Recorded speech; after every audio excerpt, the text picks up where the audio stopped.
भगवान के साक्षात दर्शन प्राप्त परम संत डॉक्टर बृजमोहन फिदाजी महाराज का जन्म सन 1905 में रावलपिंडी के एक प्रतिष्ठित ब्राह्मण परिवार में हुआ।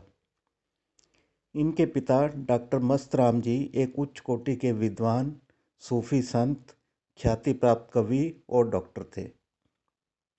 यद्यपि इनका बचपन साधारण बालकों की ही भांति व्यतीत हुआ, परंतु पूर्व जन्मों के संस्कारों के कारण केवल 7 वर्ष की आयु में ही प्रभु भक्ति की इन्हें लगन लग गई और अनेक सत्संगों और साधु संतों की संगत में दिल लगाने लगे।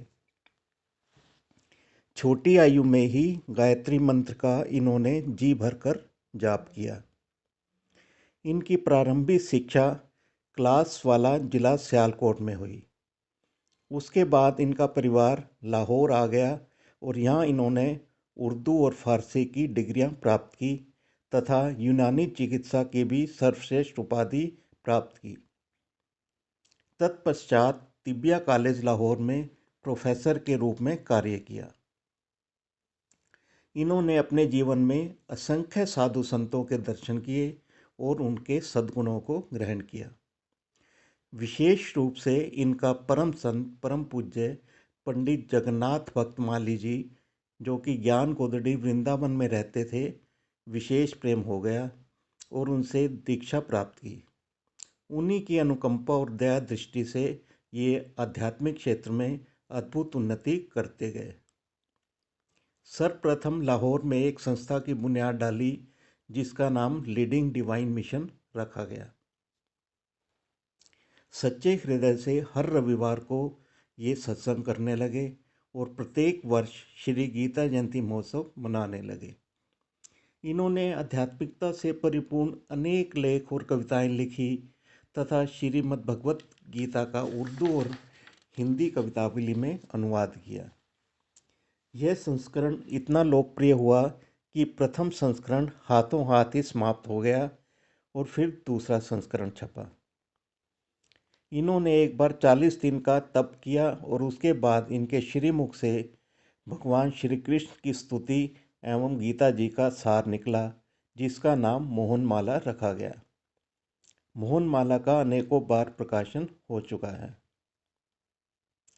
देश विभाजन के बाद ये करतारपुर जिला जालंधर आ गए और विपत्ति के दिनों में भी इन्होंने रविवार का साप्ताहिक सत्संग नहीं छोड़ा। यहाँ भी भक्त लोग बड़ी श्रद्धा और प्रेम से इनका सत्संग सुनने लगे। परंतु हिसार शहर, जो कि हरियाणा में है, के निवासियों के सौभाग्य से एक दिन मुरली मनोहर भगवान श्री कृष्ण ने स्वप्न में आकर इन्हें आज्ञा दी कि हिसार जाओ। फलस्वरूप 1 सितंबर 1950 को इनका शुभ आगमन हिसार में हुआ। प्रभु प्रेमियों की भीड़ शीघ्र ही इनके चारों ओर मंडराने लगी। इन्होंने यहाँ जनता को बताया कि मैं यहाँ धन कमाने के लिए नहीं आया हूँ, बल्कि भगवान के गाए हुए गीत अर्थात गीता जी का प्रचार प्रसार करने के लिए आया हूँ। सर्वप्रथम सेठ द्वारका प्रसाद जी रावतखेड़ा वालों के घर 5 व्यक्तियों के साथ इन्होंने सत्संग प्रारंभ किया। इनके ओजस्वी और प्रभावशाली उपदेशों से प्रभावित होकर सत्संग प्रेमियों की संख्या बढ़ने लगी। जब वार्षिक गीता जयंती का महोत्सव आया और उसकी तैयारियां चल रही थी, तो कई हिसार वासियों ने इनसे पूछा कि गीता जी में क्या लिखा है और गीता जयंती किस लिए मनाई जाती है। तब इन्हें संतोष हुआ कि भगवान ने हिसार में इनकी ड्यूटी क्यों लगाई। इसी प्रकार 4 वर्षों तक विभिन्न सज्जनों के घर में सत्संग होता रहा। रविवार को गीता पर प्रवचन होता था और मंगलवार को जनता के उत्साह को देखते हुए इन्होंने रामायण पर भी सत्संग प्रारंभ कर दिया। धीरे धीरे महाराज जी का सम्मान पूरे हिसार में होने लगा। यहाँ इन्होंने आध्यात्मिक गीता ज्ञान प्रचारणी सभा का सृजन किया। 28 मई 1954 शुक्रवार के शुभ मुहूर्त में इन्होंने गीता भवन की बुनियाद रखी। यद्यपि भवन को बनाने के लिए संस्था के पास नाम मात्र धन था, परंतु इनके आत्मविश्वास, त्याग और तपस्या से प्रभावित होकर समय समय पर आवश्यकता अनुसार धन प्राप्त होता रहा और आज यह दर्शनीय स्थान बन चुका है। सत्संग से इनका कितना प्रेम था और कथनी एवं करनी में कितना मेल था, इसका जीता जागता उदाहरण यह है कि इनके पिताजी का स्वर्गवास शनिवार रात को हो गया। सारी रात महामंत्रों का जप होता रहा।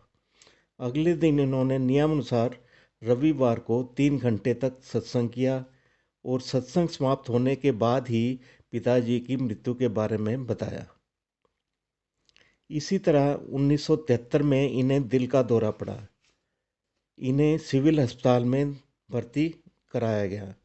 भर्ती हुए अभी 3 दिन ही हुए थे कि रविवार आ गया। इन्होंने डॉक्टर से कहा कि मैंने रविवार के सत्संग के लिए गीता भवन जाना है। डॉक्टर के मना करने पर भी ये सत्संग करने के लिए गीता भवन गए। सत्संग करने के बाद जब ये वापस अस्पताल गए तो डॉक्टर ने इनके हृदय की जांच की और पाया कि सत्संग के बाद इनके हृदय की कंडीशन बेहतर थी। गीता भवन बनने के बाद इन्होंने बृहस्पतिवार को महिला सत्संग भी प्रारंभ कर दिया। अपने स्वास्थ्य की इन्होंने कभी परवाह नहीं की और आजीवन बिना नागा रविवार, मंगलवार और बृहस्पतिवार का सत्संग किया। 1978 में इनकी गीता ज्ञान के नाम से टीका प्रकाशित हुई, जिसमें इन्होंने हर श्लोक का भावार्थ लिखा ताकि आम व्यक्ति गीता को समझ सके। भारतवर्ष के भिन्न भिन्न स्थानों से इस टीका की मांग आती रहती है। 16 अक्टूबर 1978 को ये अपनी देह को त्याग कर ब्रह्मलीन हो गए। जय श्री कृष्ण।